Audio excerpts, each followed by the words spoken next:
Street Fighter Alpha 3. Here comes a new challenger.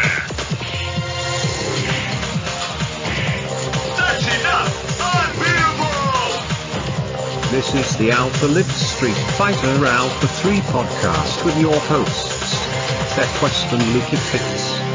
It's showtime! Hello and welcome to episode 10 of the Lukefitz podcast. I'm Luke and I'm joined as always by Quest.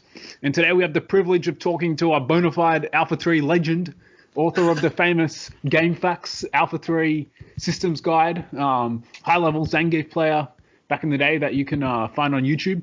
And of course, very well-known commentator and connoisseur of Street Fighter to this day. So it's a pleasure to welcome to the show all the way from the USA, James Chen. And now over to you, Quest, to kick off the interview. Thank you, Luke. Welcome to the podcast, James. How are you? I'm doing pretty good. How's everybody going? Yeah, we're good. We're excited to have you on. Let's get straight into Alpha. What were your first impressions of Alpha 3? You know, when Alpha 3 first came out, it was so different. And that was one of the things that kind of drew me to the game. You know, obviously, you know, for the most part, these days we're kind of used to these games where, you know, you get hit in the air and you can air recover and flip and all sorts of things like that. But this was pretty brand new to the 2D fighting games once when Alpha 3 dropped. And so it was so different. And then not only that, but, you know, the fact that they had the different isms in the game and just all sorts of crazy mechanics in the game. It was so different than Alpha 2. And, you know, in that way, it was just really exciting for me. And, you know, as you mentioned, I wrote the FAQ for this game. And one of the reasons why I did do that was because of how crazy the game was. And I just felt like, you know, in order for people to understand the game well and to learn it, you know, someone had to put all this information out there. Yeah. Yep. So that's kind of what I tried to do with the game. But, you know, when it first came out, I was a huge fan. I was a huge fan of the game. I really liked it a lot. Was that kind of polarizing? Like, it's very different from Super Turbo or Alpha 2. Did that kind of put some players off and really attract others? I mean, back then, you know, everybody played what was the newest thing. You know, you just did. And, you know, there was definitely a lot of people that were not as big of a fan of the major changes. I mean, it's kind of why, you know, to this day, you know, for all the series like Super Turbo, everyone plays Super Turbo. They do. You know, there's the Resurgence, same thing with Third Strike. There's the Jazzy Circuit, and Alpha 3 hasn't really quite had that same kind of resurgence because a lot of people. There's that whole debate out there between Alpha 3 and Alpha 2, right? You know, if you talk about the Alpha series, whether Alpha 3 or Alpha 2 is the main representative is kind of a debate within itself. And it's because Alpha 2 is so much more of the traditional, you know, game, and Alpha 3 is such a departure from traditional Street Fighter. But you know, at the time, everyone did play it, and there were a lot of things that a lot of people did like, but, you know, it was very different from what we were used to. Yeah. Well, let's talk about the FAQ. You mentioned it. How did you investigate things to that level of detail? Like, I assume you didn't. Did you have access to training mode or anything back then, or was it in the arcade? Or, where were you playing to discover all this stuff? I did obviously there was no training mode back then. Yeah. So that was very difficult. Eventually the Sega Saturn version came out, and I played a lot of the Sega Saturn version, and that gave me some access. But when I wrote the FAQ, it was all arcade based when I was trying to figure everything out. And the way that I did that, I went to college at UCLA, and they had a wonderful arcade at UCLA, and it was one of the reasons why I chose to go to that college, actually, is because they had an criteria for choosing. And the nice thing about it was that every Friday night, Saturday morning, and Saturday night, they had this kind of deal where you paid $5 and they would set the arcade to free play. Oh, yeah. and you could basically play for 3 hours, 2.5 hours to 3 hours, everything on free play. And on Saturday morning, on a college campus, nobody wanted to go to an arcade on Saturday morning. Yeah. So a lot of the times I would just wake up and go and do the free play session there. And then I would just sometimes I would have my brother to help me or a friend to help me. But a lot of the times I would just go there and, challenge myself and essentially do fake training mode and to figure out all the stuff like how I know, for example, like the flipping, the whole, in the FAQ, I have that whole flow chart in there. Yeah, that's awesome. That whole thing was definitely discovered with my brother's help. Like we sat there and tried to figure out exactly why we could flip and why we couldn't. And that was definitely like with my older brother was helping me with that one. I was reading that flipping section today, and you were very close to discovering crouch canceling. Like, you have quotes about, you can only flip out of your, out of your air recovery when the opponent reaches a neutral state, and that is these couple of states, and you're like so close to discovering crouch canceling. Like, when did you first hear about that? Like, obviously in that guide, 1999, there's no mention of any of the crouch canceling infinites or unblockables or anything. Like, when did you discover that tech? So what was interesting was that I was even closer to discovering it than even what you're saying right now, because one of my friends who used to play, he would always do stuff like he would jump hit me out of the air, I would get counter hit, and then he would land and like do Rose's uppercut and it would grab me out of the air. And I was like, why can't I flip out of this, right? And what we discovered, what we figured out at that point was that if you did do, I think we did figure out that if you did crouch, that the initial crouching portion made it so that you couldn't flip. And so we started figuring out combos like jump attack, counter hit, land, and then like crouching fierce into stuff, things like that, strong into uppercut and stuff. So we started figuring that out. But to actually cancel that into another jump and that bypassing neutral is like, probably we didn't quite get to that point. I'm trying to think I don't think we ever figured that part out. So like we were just like right there in terms of, because like I said, we did figure out that you could prevent someone from flipping if you hit them out of the air by like doing a special move right when you landed, kind of a thing. So. Like Ken uppercutting after he throws someone in the corner or something. Yeah. So how connected were you to the rest of the scene then? Like, what did it really feel like you were in your UCLA arcade working out all this tech, and like, did you have any link to kind of what was going on in Japan or maybe what was going on in the East Coast or anything like that? Oh boy, back then, it was so hard to get access to what was happening in other parts of the world because, Alt Games SF2, Shoryuken, I think was Shoryuken.com forums, I think was just starting around that time. And so we really didn't have good ways to communicate. We didn't have good access to footage or anything. I mean, within the SoCal scene, I was pretty decently connected because I would go play the Alpha 3 tournaments at Southern Hills Golfland all the time and such.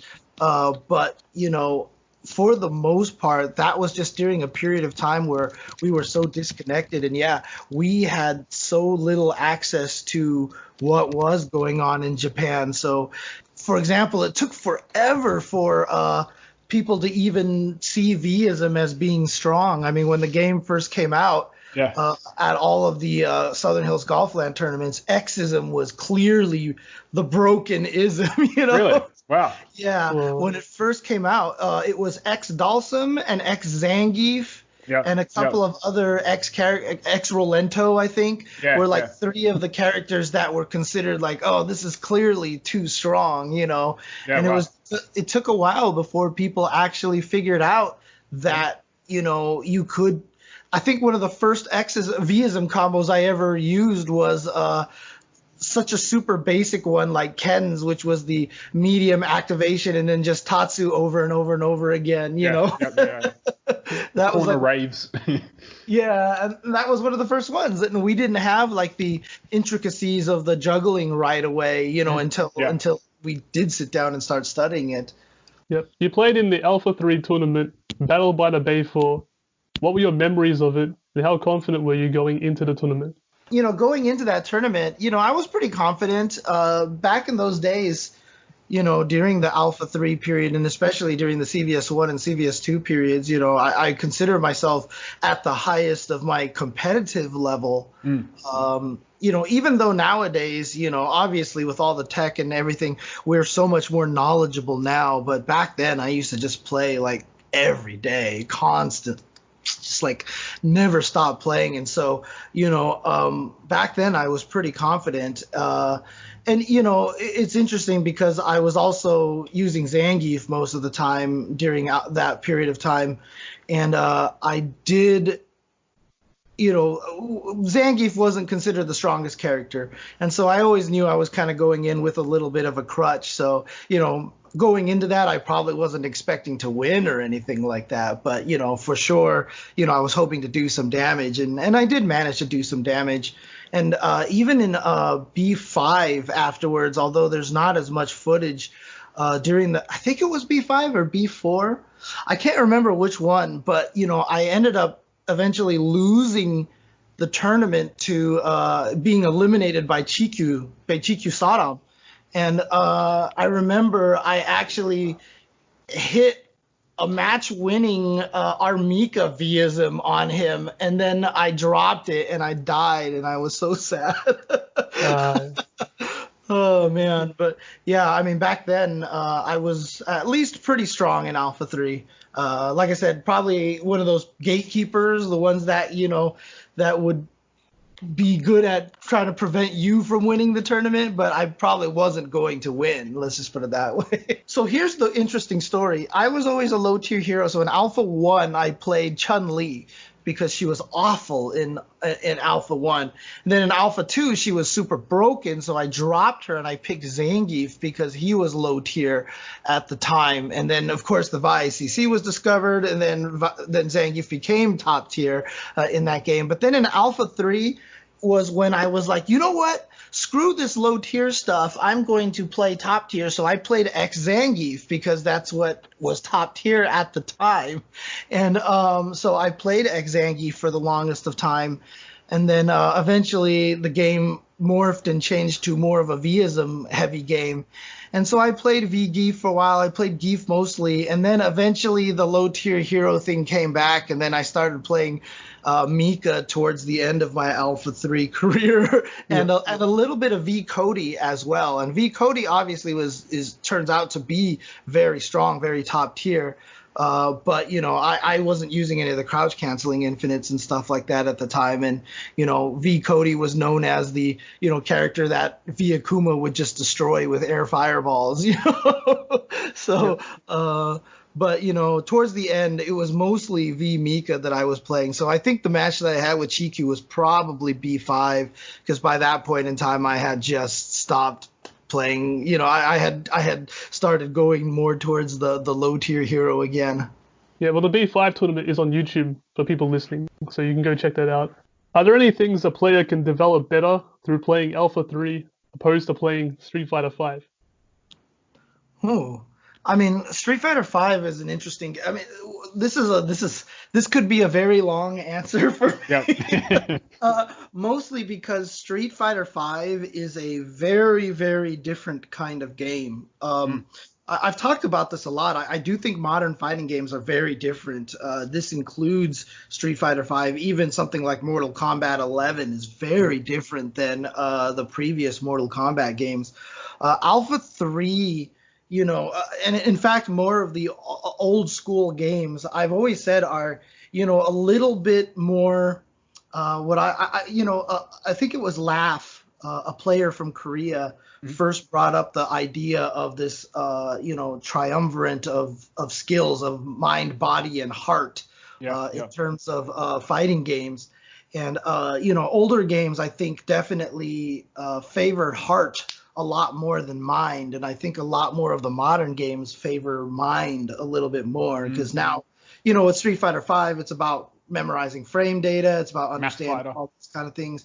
The interesting thing about Alpha 3 though is that, despite the fact that I say older games are more about kind of like these heart kind of plays, I feel like Alpha 3 might be one of the games that kind of has this really intricate balance between mind and heart and body, actually, because of the Vism execution and the crouch canceling, infinites and execution and such. But, understanding why things work in Alpha 3 is very paramount to being strong in the game, understanding the systems and everything. And there's just so much in the game, like the damage reduction, mashing and the trade priority system, which even to this day, I barely understand, because I know people have figured it out even more detailed about like open stance, closed stance buttons. And it's like, what the heck is even happening? But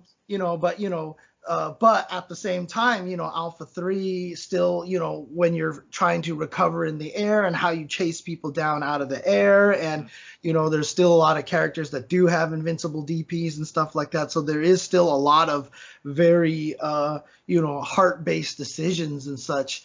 And so, it's one of those games that I feel like if you played and got strong at, it really does a very good job of kind of strengthening all three facets of fighting game skills, because of how much there is to know about the game. And it's also a game with isms, right? So it's not just how do I learn how to fight against V Geef. You have to also learn how to fight against A Geef and X Geef as well. It's like obviously Xism isn't the strongest out there, but if you go to a big tournament, someone's gonna come and be the Xism expert. Yeah, X Aegon or something. There's some strong characters still.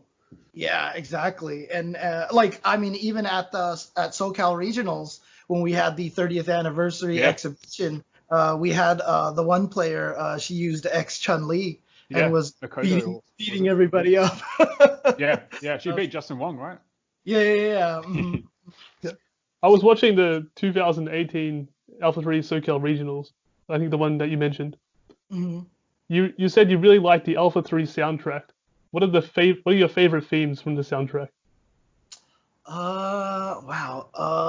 I'm trying to think here, because now I'm trying to go back to thinking about all of the different Alpha 3 songs out there. I mean, I really did like, is it Karen's theme that I'm thinking of right now? I have a song playing in my head, and I'm not sure, but I'm pretty sure it's Karen's theme. Because I made all these old Alpha 3 combo videos a long time ago. And I don't even know if they're on YouTube at this point. I still have them all on my hard drive. One of these days I should just upload them all again. But I mean, they're super old. Like, you can definitely tell, like, we had a lot to learn when I made these videos. But I mean, it's kind of what started my whole combo video stuff, because I bought a capture card specifically to make these Alpha 3 combo videos, and it was a lot of fun. But I just know, I remember for those videos, I used everybody's theme for them. I captured them without the, and muted all the clips, and then just placed their theme over them. And so, yeah. So overall, you enjoyed the soundtrack in particular for Alpha 3? Yeah, I mean, I've always been a fan of both, because the interesting thing about it was that in Alpha 2, they still kind of kept with the classics, the classic theme songs. And then in Alpha 3, they decided to just go completely in a different direction. Ryu's theme is not even Ryu's theme anymore. They went a completely different direction. And that was one of the things that was really cool about Alpha 3 soundtrack, was that they decided to just go in a completely new direction. And I really liked that. I really appreciated that they went in that direction. Now, obviously, as a man of nostalgia and stuff like that, once they went back to Street Fighter 4 and, the old themes came back and everything, and I was like, oh, this is so cool. That's what they're going for, I think, with Street Fighter 4. Yeah, but even still, it's kind of interesting because, in Street Fighter 4, like, with like Adon and stuff, they brought back the Alpha 2 themes, but Cody, they just made a brand new thing. They didn't even reference that Cody's Alpha 3 theme at all, which I always thought was kind of, sad. And if it weren't for the fact that Cody's Street Fighter 4 theme is awesome. But, but I was always kind of sad that, they didn't have that same kind of, referencing to the Alpha 3 themes for a lot of the characters. It seems like Capcom music at that time, they were really like experimenting, like the Third Strike, hip hop, jazzy kind of soundtrack, the Marvel vs. Capcom 2 soundtrack, CBS 2, like True Lovemaking, they were on fire with the kind of out of left field soundtrack choices. And it's really interesting because there's something, there's for Third Strike soundtrack, I always say that there's just kind of like this interesting, like dirty quality to it. But, I feel the same way about Alpha 3 soundtrack. There's this kind of grunginess to it. It's very, very like good, electric guitar-y kind of like, I don't know, like electronic sounding kind of, a theme to it, and there is something about that like I said, I do like, and like you said, the experimenting with the music I think is really cool. Yeah, I like how they went crazy with the drums. Oh yeah. Yeah. Have you played Alpha 3 Upper or Max? I have not. I didn't play it. I think I played the Dreamcast version was essentially 03 Upper, if I remember correctly. And I think that's the extent that I messed with it. I know the PSP version had like Maki and Yun and Ingrid added to it and stuff like that. But sadly enough, I've never actually messed with that version. I've never messed with those characters in the Alpha 3 universe.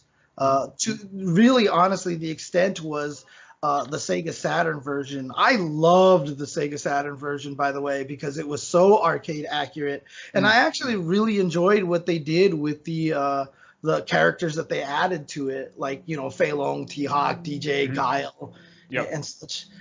You guys play the arcade version in your scene, or do you guys actually play the home versions? It's a bit of a split. So in the offline, we've been alternating between the PS2 vanilla and the PS2 Upper version for our tournaments. Okay. But we mainly play on Fightcade for most of our tournaments.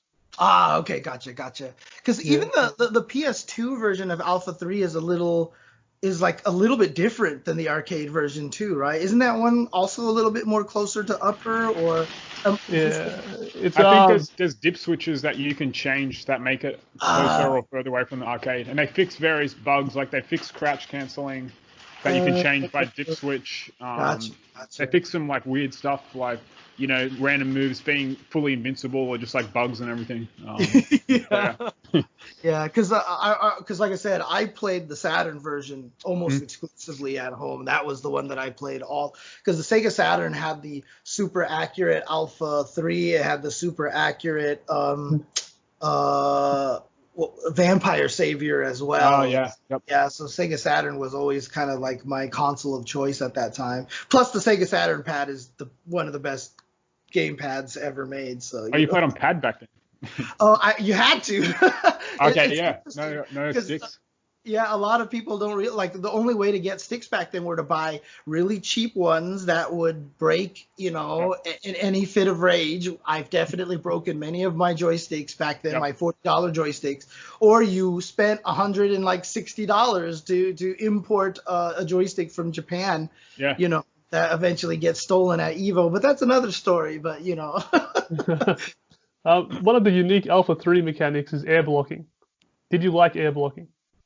So air blocking first showed up in Alpha 1, and at the time a lot of people didn't like it, but they implemented it in kind of a smart enough way that if you did a ground-based move, you couldn't air block it. In Alpha 3, I felt like it was a very crucial mechanic. It became much more important because of how airborne the game was. Like I said, chasing people down out of the air became a very important thing, especially because after you flipped once, everything was a knockdown from that point forward. So, because we did discover that you could hit someone out of the air, land, and juggle with like a crouching strong into an uppercut or something like that, air blocking was important, because if you flipped in the air and you didn't have air block, someone could get just a free jump attack, hit you out of the air, get extra juggle, and flipping would just be like a big risk. And so, it eventually became, you went up and air through a lot of people who flipped in the air, just to catch them. But of course, that wouldn't necessarily lead to combos. And so it was a kind of an interesting balance with that. And so air blocking in Alpha 3, for Alpha 1 and Alpha 2, it was kind of controversial, especially in Alpha 1, because people thought it was like, oh, you're dumbing down the game. You're making it, oh, what is this stupid? You can air block. This is dumb. You can land on fireballs and block and whatever. People were kind of mad at the time. By the time Alpha 3 came out, it's like nobody complained about air blocking, because, like I said, if you couldn't air block, man, you would get destroyed so fast. Yeah, would you like to see air blocking in newer games? I mean, it depends on how it's implemented. It really just depends on how it's implemented. Like right now, I think it's fine without air blocking in a game like in Street Fighter 5, because it's so much closer back to, the Alpha 2 Super Turbo Street Fighter 4, style kind of Street Fighter. And, I've always said, out of all the Street Fighter games, Third Strike and Alpha 3 in particular, Alpha 3 and the 3 series are the most deviant from the standard Street Fighter formula, which is more round based, which is, projectiles can be, a very effective, but then you go to games like Third Strike and projectiles just don't even work at all. You can jump all over the place because you can parry in the air and everything. And then Alpha 3, obviously, just everything about that game is just so experimental and different. And honestly, like I said, everybody falls under you're either an Alpha 2 guy or an Alpha 3 guy, right? I've always fallen on the Alpha 3 side, mostly because, one, I love Alpha 3 so much, and two, is just I love how experimental they got with the game. They tried everything. Yeah. They threw everything at the wall, and unlike a Street Fighter Cross Tekken, which it felt like they threw everything with no rhyme or reason. Alpha 3, it feels like they put in all this stuff as a way to experiment and to enhance things and to really try different things, but it all kind of fit together really well. The cheap stuff canceled each other out, kind of. Yeah, and because you had the flipping mechanic in the air, the whole mashing to reduce damage kind of became a little interesting kind of mind game, because if someone's trying to mash to reduce damage, you can kind of stop your combo short, force them to flip, and then you can juggle them again for reset damage scaling. There's a lot of like little interesting things that, may not have necessarily panned out in the highest level of play, but like it's really interesting to see how they did try to experiment with all that stuff. And so, if Street Fighter 6 came out and they were like, let's experiment with some crazy stuff again, and they put in air blocking for a reason like that, I wouldn't mind it at all. But if it was just like, hey, let's just put in air blocking to make it easier for people to get around fireballs, then it'd be kind of like, come on, guys, like, let's stop going this path. Yeah, fair enough. Modern gaming, we're dumbing games down, and one of the reasons why I love Alpha 3 is because that was the opposite direction. Oh, yeah. They were more complicated, and so let's go back to that. So yeah, I can say that. What do you reckon would happen if they released Alpha, in an alternate timeline, Alpha 3 didn't come out, and they released it today as Street Fighter 6, and all these new school players, like your full-time pro Street Fighter players were kind of breaking down Alpha 3, at the level that they do Street Fighter 5 now. What would the game look like? Like, would it degenerate really quickly into just constant infinites, or, what do you reckon? Yeah, I mean, like I said, back when I was doing the FAQ, I had to do it in the arcade and stuff. Now we have training modes that are so robust and everything, and people would have found a lot of the stuff right away. We would have figured out how V-isms worked on like week 1. We would have probably discovered a lot of these crazy V-ism juggles right away. And it wouldn't have taken long for us to get to the crouch cancel infinites because, as soon as someone did discover that, once you hit him out of the air, as soon as you landed, I could do one button on landing and they couldn't flip right away. I just thought, that was just like a thing that they let you do. You can do one move when you land before they can flip, and someone would have broke it down and just been like, oh, I just noticed that it's only crouching. Like if I land and try to do a standing move, it doesn't work, and they flip. Oh, but it's only crouching, so maybe it has something to do with crouching, and they have crouching, and then like, but now I figured out that I can crouch and start walking, and I can cancel the crouch into a walk, and they still can't flip. Interesting. What if I try canceling into a jump? And then, that's it. The rest is history. Yeah. Imagine the updates, man. Yeah, the patches. Yeah, all the patches and updates and the complaining about it. And then it would have been patched. Right away. And that's probably the most different thing about Alpha 3 if it came out today, is not even necessarily what the players would have done to it, but what the development had done to it. We might have gotten to a 0-3 upper almost in 1 year, or maybe even less, because they would have just been like, oh, here comes the new season. Let's change it and get rid of these crouch cancel infinites because they look bad in tournament, So, I mean, one of the most famous matches that I remember watching from the Acho arcade, because I used to sit there and download all the Alpha 3 videos from the Acho arcade just to see how Alpha 3 had developed. One of the most famous ones that I still remember was round 1 fight. Ryu jumped at Vega. Vega activated custom combo. Yep, flip kick, flip. And then started going to jump short. And the video edited to like 23 seconds left on the clock, and it's still going jump short. And then Ryu finally died.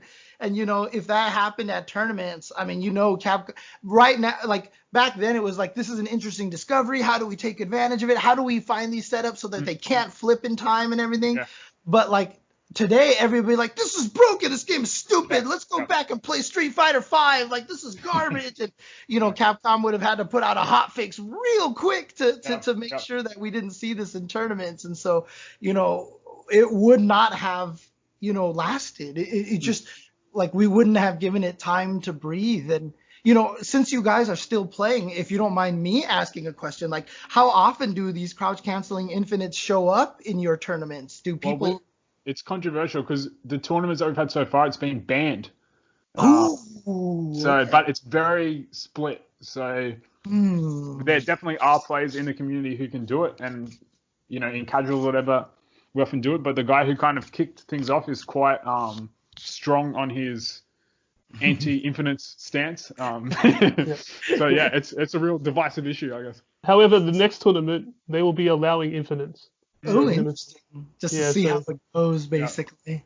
All of a sudden, all these Cody players have come out of the woodwork, and What's interesting about that, though, is because, other isms can use it to an extent. Like I said, obviously, because of the V-ism, you have that higher aerial that allows for the crouch canceling infinites to occur.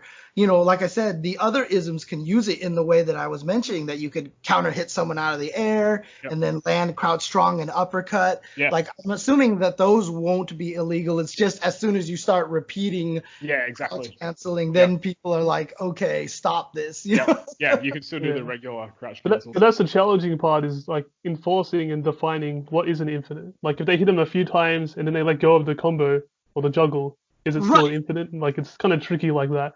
Exactly. That's what I hope to get Raging Bull, who's our TO, on the podcast and ask him about that, because I haven't got a clear answer yet. So, moving on from that, do you have a favorite Alpha 3 matchup to watch? There's this matchup of this Zangief player named James who went up against David Serlin. Yes. On YouTube out there. Yeah, I remember that. It was a legendary win at B4. Yeah. I think it was the standout match of the tournament. Exactly. I mean, it's interesting because, you know, a lot of the times when, like I said, when we played Alpha 3 and when I was involved with it, it was largely before crouch canceling became a thing. And so it's kind of a weird situation for Alpha 3 for me because, you know, when we were playing it, when all these matches, B4, B5 and all these things like that, it's obviously very suboptimal compared to what we know about the game today. But the game today is also largely about the, you know, crouch canceling infinites if they're not banned and everything like that. And so it's kind of hard for me to pinpoint like a particular favorite matchup because there's this weird, like, you know, if obviously, you know, crouch canceling infinites, you know, for a certain faction of the community out there feel like it ruins the game. And so, you know, if you go back before that, but then you end up with people playing in this very suboptimal game. I mean, even during that B5 match, you know, that I had with Serlin, you know, A. Dalsum was considered stronger, but, you know, nowadays I know V. Dalsum is considered very strong in the game. And, you know, can you really say like this is a great, like if I could recommend any match to watch, go watch this match where it's obviously outdated and obviously people aren't optimized. You know, it's like it's kind of an interesting situation. But do you have a favorite matchup in terms of like you like Guile and Ryu in Super Turbo? That kind like of situation. Oh, okay. Yeah, matchup opposed to match. Yeah. Honestly, and again, it's gonna sound funny because it sounds like I'm kind of repeating the joke. But I really did enjoy Zangief versus Dalsum. I mean, one of the reasons why I won that match was because it was a match that I had studied so much. And, you know, obviously Dalsum has always been good against Zangief. So it was just one of those matches that I, you know, in particular studied a lot and kind of turned myself into a specialist into it. I mean, my whole goal in that matchup, if you watch that video, in the 720. Well, it's not even just that, but it's kick lariating limbs. That was one of my whole goals. And so I would always like that was also one of the first matches that I discovered that, you know, if you're fighting Dalsum and you're mid screen and he's blowing you up with all these normals because the timing is very odd, that the more you push in, the more you will die. And so you'll actually even see sometimes in the match that I'll jump backwards and put myself full screen again to reset the situation because I want Dalsum to throw a fireball. Because once he throws the fireball, you can jump and splash, and it could beat a lot of his limbs. But then they always try to hit you with a button when you land, and that gives you the opportunity to kick lariat. And if they start learning that, then they delay their button, but that lets you walk. And you know, there's a lot of subtleties in that match. And because it was one of the matches that I kind of specialized in, it probably is one of my favorite matchups, despite the fact that in the end, no matter what you do, it's going to be disadvantaged for Zangief. But, you know, it was just one that, you know, I had considered myself a specialist in. Yep. And on that day, you got him. The video that's on YouTube, that will live forever, is you beating Serlin. Have you seen him like in the last 10 years, or is he a regular player? I've only seen him at Fantasy Strike booths. He made Fantasy Strike, right? Yeah, I've only seen him at booths at Fantasy Strike, and unfortunately, we do not talk to each other anymore. Oh, really? Wow. That's mostly because of HD Remix. Yeah, HD Remix, because I was such a vocal hater of the game. That you know, I almost never have anything positive to say about the game, and so for sure, we kind of you know are not as much on speaking terms, largely because of my disdain for the game. Have you heard that interesting tidbit that originally Capcom wanted Serlin to make Alpha 3 HD Remix, but he told them, no, we should make Super Turbo instead? Yes, I have heard that. Actually, I've heard that. I don't know of the veracity of that, but I definitely heard it from more than one source. And so for that reason, I feel like, you know, there's probably a lot of truth to it. If just say Capcom put you in charge of making Alpha 3 HD Remix, what kind of changes would you make? What's your kind of thoughts on updating Alpha 3 for the modern modern FGC. It's really interesting because, at the time, like if you put me in charge of it during the HD Remix, Super Turbo HD Remix kind of period, I would have done it very differently than I would do it right now.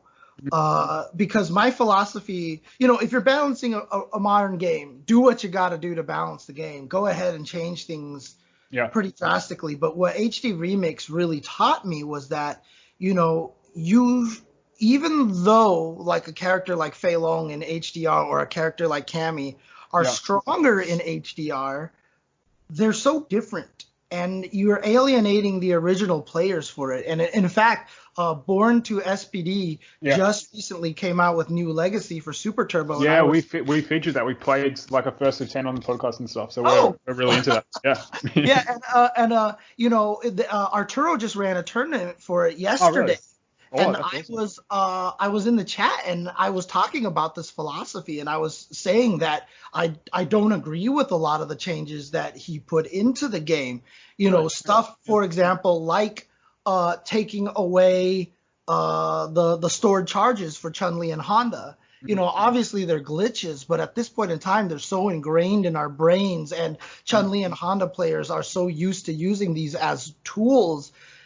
My philosophy for balancing older games now is less, try your hardest to balance it, but more to balance it within the idea that you want to let the people who have been playing these characters still do the stuff that they've done, because, things that are broken and are annoying, it's going to be different depending on who you talk to.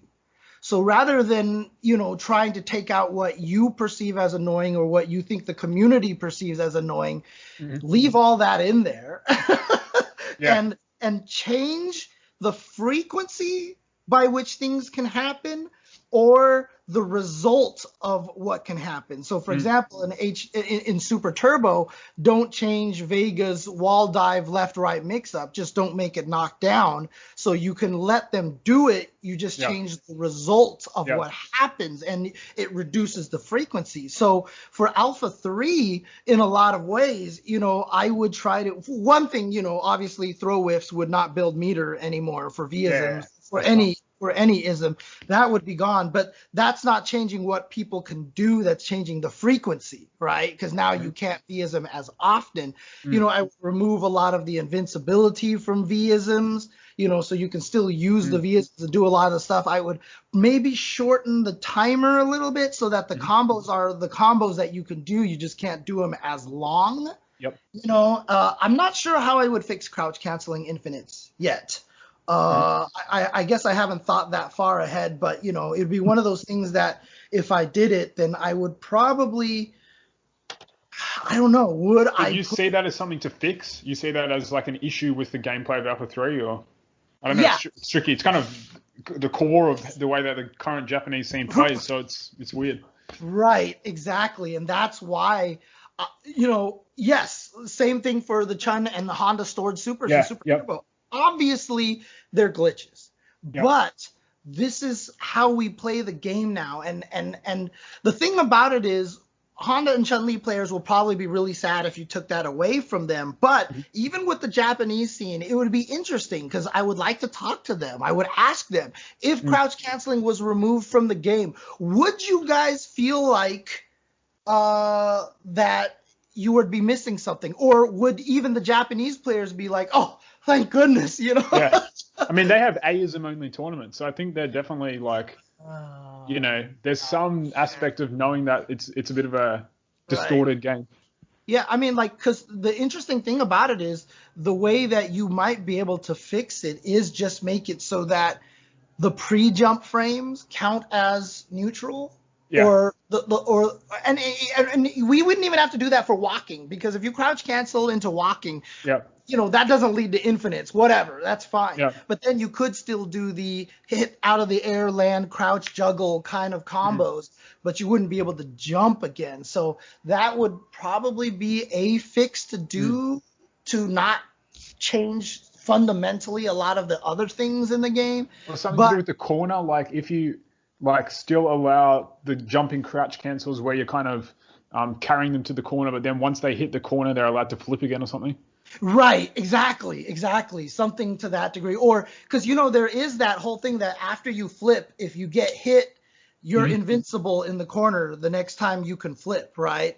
So there is this kind of mechanic built into the game that they know that they can turn the character invincible, or even on like the hand slaps and the lightning legs, that if you get hit by them in the corner, you turn invincible right away so that you don't just get juggled by hand slaps forever in the corner. So there's probably some way to also replicate that by maybe even just making it so that jump attacks trigger the same thing that hand slaps or lightning legs do. So that if you do jump attack them into the corner, then they just immediately become invincible or something. And that wouldn't change a huge amount, because then instead of, there's not very many instances where you had combos that extended into jumps in the corner outside of crouch canceling. So see, now you're getting me thinking about that. That's deep. Now I'm getting all technical and getting back into my FAQ mind, where I'm just how would I tweak this? And how do you change the flowchart? Well, I guess the other approach is like the Skullgirl style, like infinite combo detection system, where you can do kind of like an alpha counter type thing if it detects that the opponent has gone into an infinite. Yeah, the tricky thing about that is that, the extent at which we have the capability to alter these games is very low these days. So, for example, what Born to SPD did with the new Legacy is very impressive, because he could only modify certain things. He wanted to create, for example, old Zangief to be like hyper fighting Zangief, but he doesn't have the ability to make the kick lariat spin as fast. Like, he doesn't have control over animating the move faster or to some extent like that. And so, if we were to try to do something to an Alpha 3, we probably wouldn't have the ability to add a crouch cancel counter, Presumably they must have the code somewhere, though, because they've ported it to every system under the sun, like the PSP and all this stuff. I don't know if it's just the arcade ROM running on some kind of emulator and all of those, or who knows?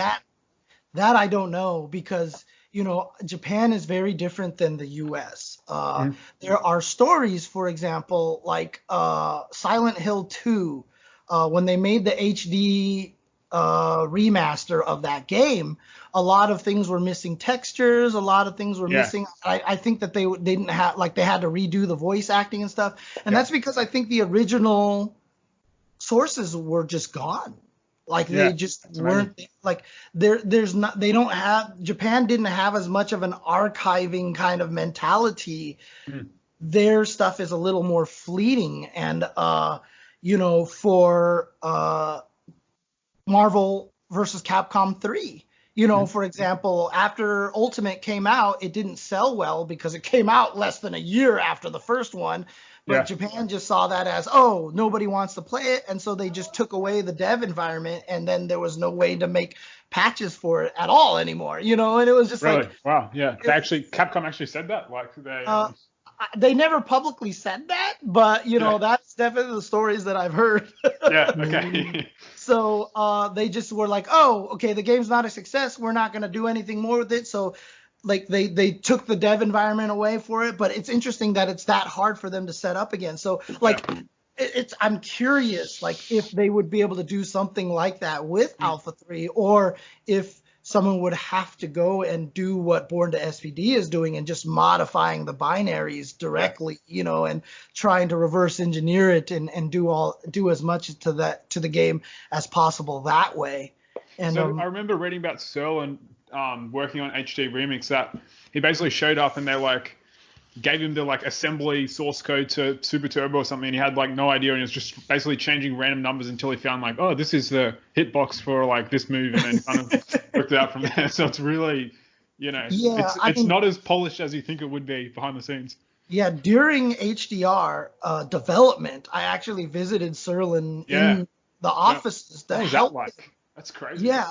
And I saw a lot of the stuff that he was tweaking. Yeah. Like Sagat, this is Super Turbo, which was built off of two and then Champion Edition, Yeah. and then Hyper World Fighter. Warrior. Yeah, and so when you looked at like Sagat's files, he showed me like 70% of Sagat was in one file, and then like another 20% of Sagat was in another file, and then like another 10% of Sagat was in another file, and like the juggle properties were named after like dragon and spring were the key words. And it's funny because at the time when Serlin, because in Super Turbo the juggles were either 3 or 6 or 3 or 5. That was the juggle system. You either could juggle for 3 or for 5, and that was it. That was the extent of the juggle system. What do you mean for 3 or for 5? What does that mean? Like, so you know how like Bison could do jump strong, jump strong, jump strong. Yep. So jump strong had the property of the 3 juggle. Yeah. Okay. So and then DJ's up was the 3 juggle. Supers were all the 5 juggles basically, and Sagat's Tiger Uppercut had the 5 juggle built into it. So if a move juggled, it either juggled 3 times or 5 times, and that was it. That was it. Whereas in like Alpha 2, you know, you have like, oh, this move can juggle up to 2 times. This one is 5. This one is 3. You know, but interestingly enough, you know, Serlin noted that the 3 property was named like Dragon and the 5 property was named Spring. And at the time, I didn't make the connection, but Dragon is Ryu and Spring is Chun-Li. Chun-Li's name in Chinese. Actually, well, Chun-Li's name in Chinese, my dad told me is beautiful spring, as in like the season. Okay. So, you know, they were using their names as the dragon must be Ryu's like jumping. Is it medium punch, the one that hits twice in the air and you can juggle? Yeah. Well, no, I mean I think they just named it after Ryu and Chun because they were just like, hey, let's name it something. Source code for all these games is massive spaghetti. Yeah. Look, we have some questions from our listeners. Oh, sure. Okay. November Golf, an Australian Alpha 3 player, has 2 questions. His first question is, where do you think Alpha 3 sits in comparison to other Street Fighter games regarding player execution? Ooh, like you mean in terms of how strong the players are or how much execution is required out of the game? I think he means how much execution is required out of the game. Okay. If you're a Vism player, it's going to take a lot more because Vism, you know, it's natural for a lot of the Alpha 3 players nowadays, but, you know, there's a lot of really interesting things about the way Vism system works. For example, being able to cancel things very late, you know. Yeah. For example, like a Cody anti-air Vism, you can hit him with that one particular frame of crouching heavy punch, and it's a knockdown. But, you know, if you cancel that frame right away into ruffian kick, you're going to miss with your juggle afterwards. You have to let the crouching heavy punch finish animating a little bit and then cancel it so that you can extend the non-neutral situation long enough that you could actually continue the juggles and such. And so, you know, there's a lot of that in Visms that make it a little bit trickier for, you know, what you would get out of a Street Fighter V, for example. But Street Fighter V, of course, is on the lower end of the execution. So Alpha 3 is probably in terms of Street Fighter, on the higher end of the Street Fighter execution scale just because of Visms. And then if you really want to do crouch canceling infinites, it becomes a little bit higher than that because now you've got to be able to do the repetition and the precise timing of the crouch canceling, which, I mean, isn't super hard, but it's definitely kind of, even when you're doing it, like you can kind of zone out and miss it eventually. But, you know, obviously, if you compare it to like MVC2, Guilty Gear, you know, Smash Melee or something like that, it's still going to be on the middle end of execution. So for Street Fighter, if you're a Street Fighter player, it's definitely on the higher end. And speaking of Guilty Gear, by the way, I just always want to say this, that I really feel like Guilty Gear, you know, I feel like Alpha 3 kind of created the anime genre with the flipping, but that's my hot take. Wow. Alpha 3 created anime. He has a second question. Mm-hmm. Sometimes we hear comments like, "You Aussies play really differently." What are your thoughts on collective country play styles, and are there any significant differences? It used to be a major thing. It was definitely a thing a long time ago that the different countries have very different play styles. It's not as much anymore because of how globally everything has become. And so, obviously a lot of things are mixed now, and we pick up tactics a lot more. And because, so much is on the line now. I mean, Capcom Cup first prize is $250,000. There's just so much more blending of styles and everything. What you will see in modern games these days is that character choice is mostly kind of how it manifests itself. For example, Europe was definitely much more into Laura before IDOM won Capcom Cup, and now everybody's into Laura. Yeah. But like, for example, when Season 4 started, Japan got destroyed by G because they didn't understand the character. And then in final round, Smug and who was it? It was 801 Strider as well. They played G and they beat like Fujimura lost to one of them. And, and it was because they didn't understand G. And after that tournament, they're like, shoot, we'd better study G. But then it became homogenized, right? Because that's how it came out. Now, for a game like Alpha 3, because there's no real global presence from the game, we still see a huge difference in areas and play styles and such. So there would be nothing that would surprise me that, you guys play it differently than a lot of other different areas. And some people might say, God, you guys play this so weird, like almost kind of a disparaging kind of way. But like, I think that's unfair. You learn what you learn. I mean, back in the Alpha 3 days, back in even CVS 1 and especially in CVS 2 days, SoCal and New York played completely different games. Yeah, Alex Vai created the rushdown. Everyone used N-Groove, running low jab, and then Eddie Lee created Runaway Mai, Runaway Vega. Yeah, and you just had even in our same country, we had two wildly different play styles, and neither of them are right. Neither of them were wrong. And so, if Australia plays differently than everybody else, again, that's not a disparaging comment. That's a compliment. I mean, you guys developed your own style, and that's what will happen. The best players of a region almost always determine how everybody plays a game. Yeah, that's interesting. Yeah. We have two questions from a player you've probably seen before.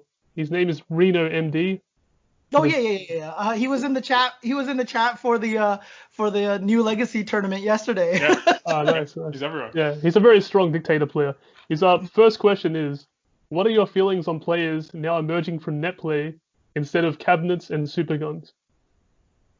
I've been talking about this a lot recently. I personally think they're legit. I don't think that there's any reason to necessarily disparage them, because even in Street Fighter 4, Wolfcrone was that kind of a player. In Street Fighter 5, Punk was that kind of a player. People knew Punk as an online player, and then he showed up to the Season 1 North America finals and got third place, and that was his breakout tournament. And previous to that, he was just known as a trash talker on Xbox Live all the time, who would always send you mean messages after he beat you and things like that.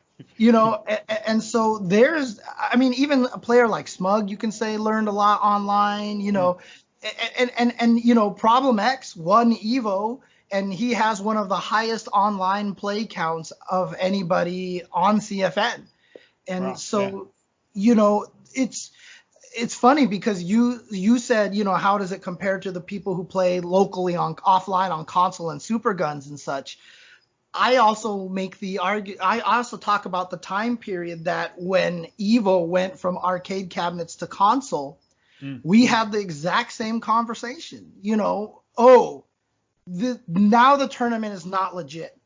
Now this is not legit anymore because we're playing on console, and console is not the same. It's completely different. It's a weaker version. You have to be in the arcade environment and, play in that's how you're the champ. We have the year that Darkside Phil came fourth in ST or whatever.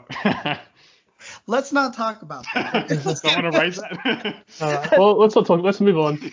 No. But seriously though, I mean, like it's a similar situation because and especially because stuff like Fightcade and GGPO, and now we're seeing this shift even in the Japan culture where Strive, Guilty Gear Strive is going to use rollback netcode, and the battle developer of Unist and Melty Blood and played GGPO, played Skullgirls online just recently on a stream, and there's a clip of him saying in English, he was just like, I think I want to use rollback code. Like he awesome. was so impressed by the rollback netcode.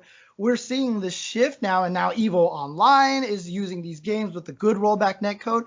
At some point in time, I would say 5 years down the line, probably, the idea that a player, an online player not being legit is going to be laughable in the same way that we laugh at console players not being legit. And it's just a matter of, changing with the times, really. I mean, even if you watch the top Japanese players now streaming like a Daigo or Bonchan or whatever, they're all playing online. Like they're playing each other online constantly. They're not hanging out in the arcade every day. Exactly. And so, it's about, trying to hold on a little too much to the past and what, you feel like made you strong. And honestly, you just have to embrace all of the advantages that we have these days. Going to console. I mean, when Alpha 1 first put a training mode in, that was the first game with the training mode. I told the story that in hyper fighting, I would play at home with one foot on the second player pad so I could do combos. I would hit someone and then with my foot hit down back and block, and then try to keep going with the combos to make sure I timed it properly, because we didn't even have a combo meter in hyper fighting. And so, the way, when Alpha 1 first dropped, Alpha 1 training mode was the worst thing in the world, but at the same time, it was the greatest thing in the world. And it changed everything. And so, we have to be happy with the advancements that we get and be glad now that we can generate top players from out of nowhere because they can play these games solidly online. Melty Blood, a Third Strike player, he has a question. It might be a tricky one to answer. Okay. Who was the best player you ever faced in any game? In any game? Yeah. I mean, I've played a lot of different people, and like obviously, I fought Daigo in a couple of games, and it's hard to fight him and everything like that. But I would probably, just from there's a lot of answers to this one. Yeah. Because I do want to say that, probably one of the number one players I would actually have to say is Justin Wong. Because, obviously when I fought, Vi all the time in Southern Hills Golfland, I fought him week after week after week. And so, I was kind of used to fighting against him. But the very first time I played against Justin Wong, I still remember so for those of you who don't realize, Justin, when he moved from New York to California, he actually moved in with me when he first came to California. So he lived with me for about a year or more. And one of the first times I really sat down and played him, I was working from home at the time when I had my day job. And I went to Justin and I was like, hey, let me just play you for a little bit, just to get some practice. Yeah. And I'll go back to work as soon as I win my first game. Oh, that's dangerous. Dangerous. And I prevented Justin from getting a 50-game win streak. What was the game? Street Fighter 4 Vanilla. Yeah. Oh, and I beat him on and he was using all sorts of characters. He was using Fei Long. He was using all sorts of characters. But I finally beat him on the 50th game. And, I was like, okay, I can go back to work now, 3 hours later. But, it was crazy because it was one of the first times that I had played somebody that it just felt like he literally knew what I was going to do every single second. Like, as soon as I figured something out as a new trick, he had already changed to the next phase of his mix-up. Yeah, yeah. And it was one of the scariest things that I had ever experienced, and it was just like I don't remember ever quite feeling that helpless before in my life. And so, Justin is just kind of in that level of fighting game players. We don't see it as much because modern games are more of the mind than the heart, and Justin is an excellent heart player. Yeah. Also, part of that answer, I would probably say, like anybody that I faced at Hey Arcade at Super Turbo, maybe in particular Kotaka Shoten, because I did get to play his Guile. Now, Guile versus Cammy is already an 8-2 matchup in Guile's favor by default. But when I played Kotaka Shoten with Cammy, I mean, it just felt like the most like helpless, like this is a 10-0 matchup, like there is no way to win this no matter what you do, even if Kotaka Shoten like was a narcoleptic and fell asleep halfway through the match and woke up 10 seconds later, I would still lose.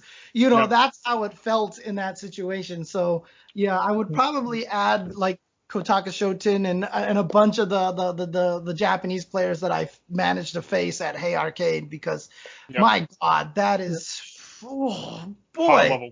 Yeah, I really enjoyed that series you covered, the first of 10 with Shoten. But look, I just have 2 more questions for you. Sure, no problem. In at EVO 2016, you gave an interview where you said, "The goal for me is to get to the point where the players, the TOs, the commentators, and the streamers can do this for a living." Pre-corona, do you feel that the FGC has made any significant progress towards that goal? That was in 2016. We had made progress. I wouldn't call it significant. Okay. We've definitely made progress because obviously $250,000 prize pools for players can change their life, like NuckleDo. I mean, I every time I think about NuckleDo's story of him winning Capcom Cup, because a lot of people don't remember that during that year is when we almost lost NuckleDo to depression and things like that. And to have him turn around, he was able to buy a house, I think, for his parents or something, or buy a car or something like that. He was able to see his sister get married and everything, and and all this wonderful stuff. And obviously we're at a point right now where this money can change your life for sure. Unfortunately, it's still geared towards the 1%, right? That's the problem right there, is that you win Capcom Cup, you get this money, but everybody else at Capcom Cup, the second place, third place, they'll get a good chunk of money. Is it life-changing? Not quite yet. Not quite yet. And, if they don't keep up with it, that money's not going to last them for the rest of their lives. It would for sure. Some good investing, et cetera, et cetera. But, can guys like Punk, can guys like Sonic, can people like Sonic Fox, Tokido, Daigo make a living off of this? Absolutely. But, the thing about it is, my end goal is to look at something like tennis, right? Tennis is probably one of my favorite sports, and is the sport that I look at most closely when I compare what our end goal should be to the fighting game community. Because it is about one-on-one tournaments. You're not playing on a team. It's about the sponsorships. You become a Yonex player, you become a Nike player, you become Adidas player. I know in the States we say Adidas, but I know in Australia guys say Adidas, right? Yeah. It's so similar because they also have the Grand Slams. You've got the Australian Open, right? You've got Wimbledon. US Open, yeah, exactly. And so that's kind of what like Evo, CEO, Combo Breaker is to me. And how many pros are there? Like maybe 100, 200 in men's tennis, something like that? And even a lot more than that too, because, the people who aren't actual pros, still have the ability to, have this kind of sponsorship because they know it can lead up to that point if you craft and really nurture a player. So there's a lot of investment into the youth, into the newer people coming up. And so their opportunities are going to be a lot more, even though Australian Open and stuff like that, there's only so many players who can enter one of these events, but there's all the qualifiers, there's all the satellites. Wild cards and stuff, Yeah. And so there's these opportunities. So you can become a breakout star. We saw with Osaka, right? Like she just kind of came out of nowhere and all of a sudden just started playing really well, and she became one of the most prominent players in tennis, just winning back-to-back the Grand Slams. And that's possible. And that's not necessarily possible in the FGC because, esports is still trying to figure out how to even make sponsorship work. I talked to a team that previously sponsored Punk that let Punk go. And I talked to one of the guys who was there, and they were like, and he told me, it was like, we did not want to let Punk go. We love Punk, but we couldn't figure out how to monetize it properly. And that's the situation that we're in. Esports, as much as I'm sure other countries look at the US and Korea and stuff and look at how great esports is. Esports is an illusion right now, I still think. And I still think it's a bubble. Yeah. And because we talk about stories, one of the things that you hear a lot is the League of Legends championship match, the grand finals had more viewers than the Super Bowl. All that kind of stuff. And you hear that a lot, but when you do the research into that, they said it was 202 million people watched the LCS finals. 200 million of them came from China. Literally 98 to 99% of the people watching were from China, and China is very good at inflating numbers. So we don't even know what the real and literally 2 million people watched, and the rest of the world. And so, you're sitting there and trying to talk about esports, and people talk about it in these ways that really obfuscate the truth behind the matter, because what we're trying to do is get venture capitalists to come in, invest in it, then they all lose money, and then Echo Fox goes away. We're in this kind of situation where I feel like we need market correction. We need to really be honest with ourselves so that we can build things up slowly and actually more legitimately.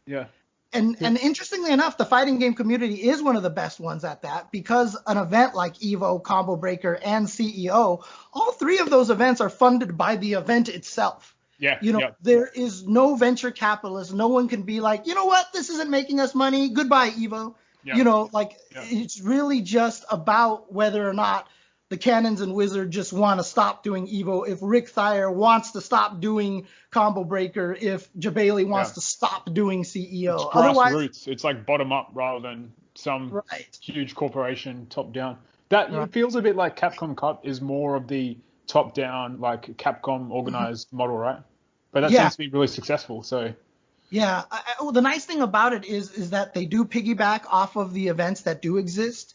That they didn't just create their own events on the same weekend as Combo Breaker, that they just used Combo Breaker. And the other good thing about it is it inspired all the other game companies to also do world tours. So, a lot of the other scenes can be supported like that as well. But again, back to the original question, are we there yet? We are there at a point where a few more people can do this for a living, that commentators, I'm doing this for a living now. I've been in the Jam would probably be, and a few others maybe. Well, the question was, has there been any significant progress towards there? Right. So I guess in some ways it has, but in a lot of ways you're saying we've got a long way to go to get to where you want. The best way to state it, for example, is you talk to someone like Jam or something. They're doing a great job making this a career through his streaming and through his commentary. But then you look at myself, for example. This is something that I've said publicly many times. Since I got laid off from my job and decided to try to do this full time, I've been in the red every single year. I have lost money every single year since then, trying to make this as a full-time kind of career kind of thing. And so, we're still not at that point where a lot of people can do this. And it is going to be the 1% that's going to be successful.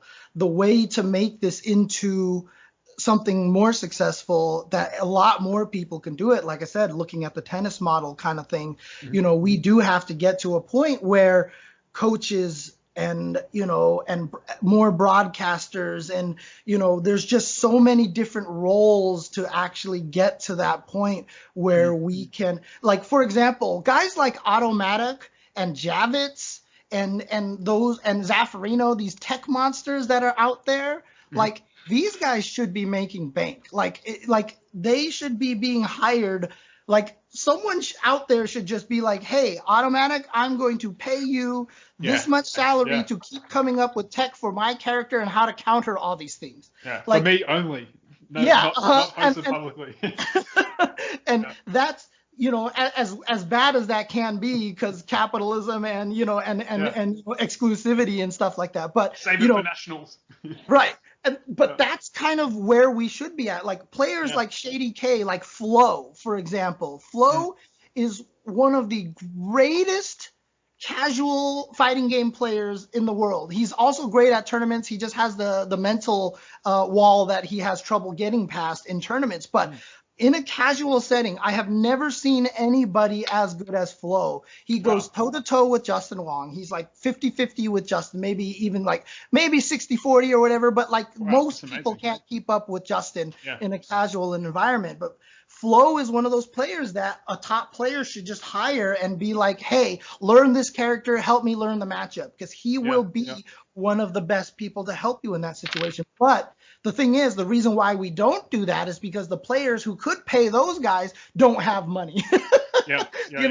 And so we have to get to this point where a Capcom Cup is paying $250,000 to the first place, but then $100,000 to the second place, and then $50,000 to third and fourth, et cetera. And how that's does that happen? Is it just more people? It's more people playing, right? Or it's another Street Fighter 4 coming out that kind of revitalizes the scene a bit. Yeah, I'm not sure what it'll take to get us there, to be honest with you. And actually, so the thing is, everybody in the FGC is trying to figure out, why are we not as popular as League of Legends? Why are we not as popular as, all these other esports? And, sorry, we've completely strayed from Alpha 3 at this point. That's fine. But my thing that I've been on this kick for at least about a year or so right now is that I really think a lot of it just comes from the fact that fighting games are hard and fighting games are brutal to learn. I don't you lose a lot. You have to be a very good loser. Yeah. Oh God, you have to be the best loser. Absolutely. Yeah. And I'm not one, which is why I learned. Everybody has seen rage clips of me out there. Flipping tables. Yeah. Yeah, that's the best one. I want to see a sequel to the table flipping. Yes. The whole thing about it is it's not harder than other genres. Like, I have to make this clarification because everyone's always like, oh, you're saying that fighting games are harder than MOBAs? Well, let me tell you about MOBAs. I'm like, no. I'm not saying it. Yeah, they're all just as hard as each other to become an expert. However, I do think fighting games are the hardest to become a casual player.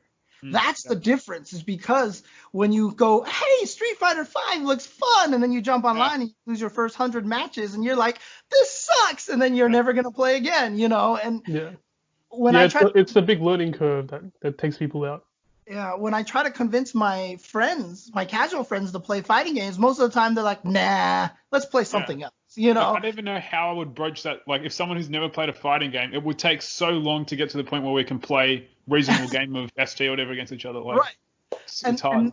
And that's the hardest part, and which is why myself, I focus so much on, trying to teach the basics to people, trying to create because I'm also make a lot of parallels to poker, for example, in the FGC, because it's kind of similar. It's individual kind of a thing, But, if you wanted to learn poker, what do you go read Dan Harrington's book?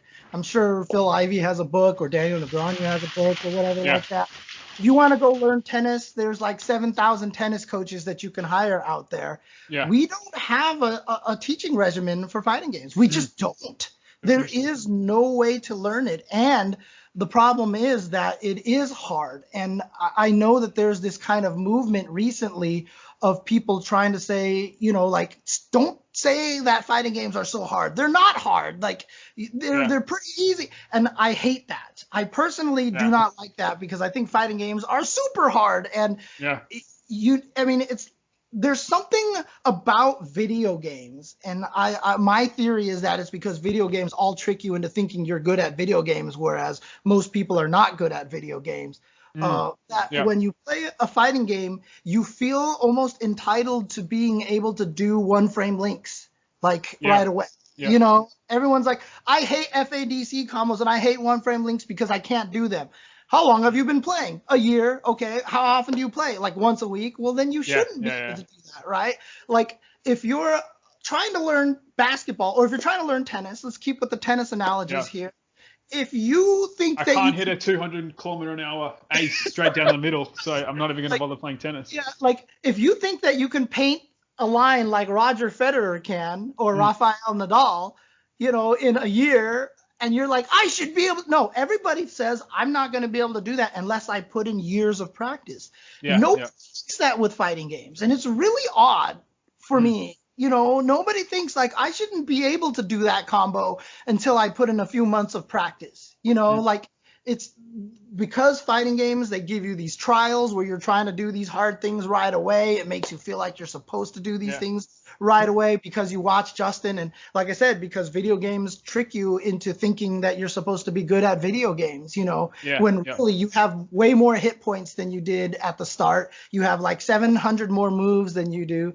And I always tell this story that, in the original God of War, I was told by one of the developers of God of War that every time you die and you reload, you actually gain one more pixel of health. But you actually can't see that, but it's a sneaky way to help you overcome something that you have trouble adaptive beating. difficulty.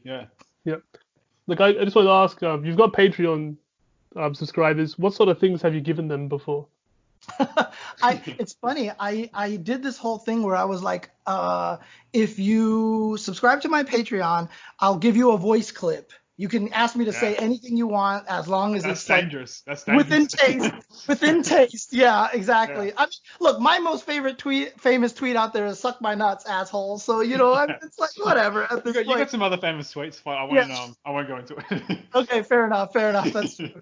Oh man, but I did that, and then I also did you could give me any clip you want up to 30 seconds long, and I'll commentate it.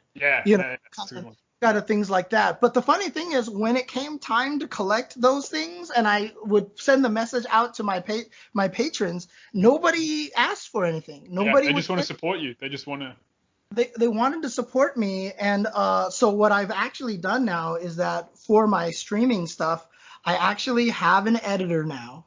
So so he helps me edit a bunch of clips. And I've basically made it so that now I haven't updated my Patreon yet. I've talked about this on stream, but now my Patreon money goes to paying my editor now. So that's kind of the idea for that. And so that way, the more you support me, the more my editor gets money from it. And the more money he gets, the more he can do cool stuff. And high quality. His time is justified for it and everything like that. But like I said, I've been really terrible during this quarantine of updating my Patreon to have all this information and stuff, which reminds me I should do that tomorrow. I should probably sit down and do that tomorrow. But, that's kind of where the Patreon is going for right now. So I think I talked with my editor about maybe a 20-80 split or something of the Patreon or something, just so I can get something, because like I said, I'm in the red and it hurts. For sure. Wow. But that's kind of the goal for the Patreon at this point. Okay, just before I wrap up, I got one more thing to put to you. When we were talking to an unnamed source, I'm saying who could we get to come on the podcast, and they said El Trouble, he'll probably come on. James Chen, he's a bit too Hollywood. Yeah, that's what he told me when I asked him. When I asked the source. Yeah. What's your response to James Chen is too Hollywood? Look, to this day, it's still very weird for me to be at an event and someone's like, "Oh my God, can I take a picture with you?" Yeah. Yeah.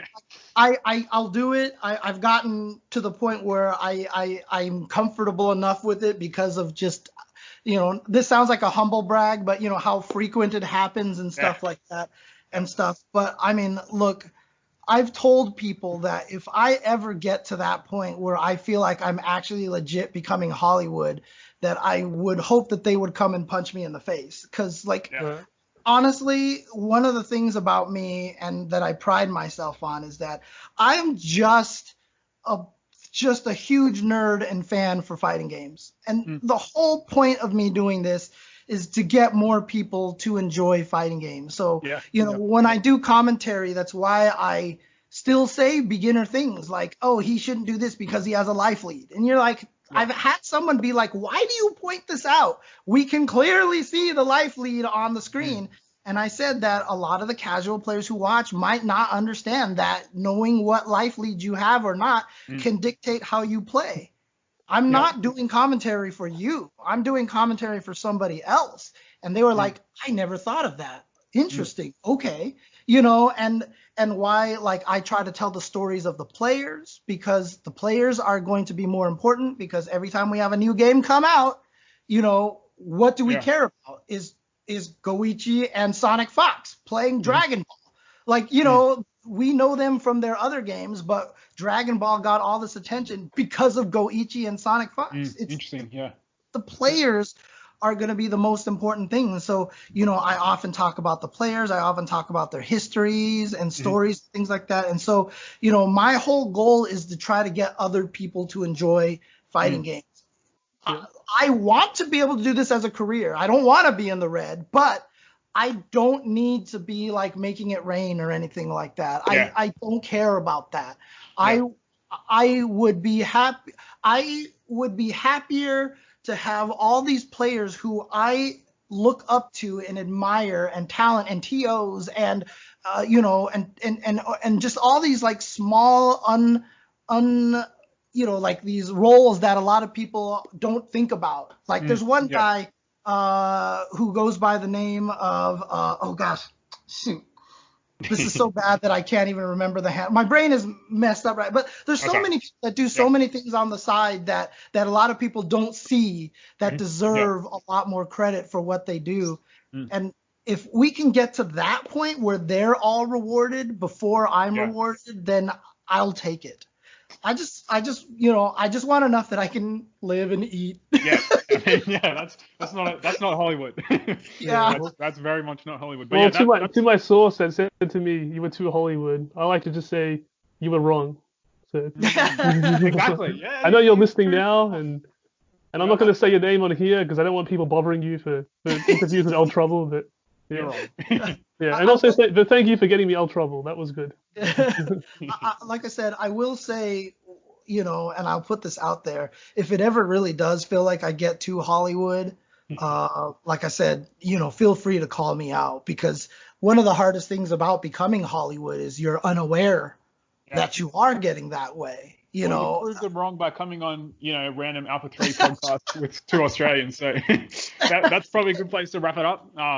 Thanks again for joining us. We really appreciate it. I think you're kind of the voice of Street Fighter for a lot of people. So, signing off. No problem. I mean.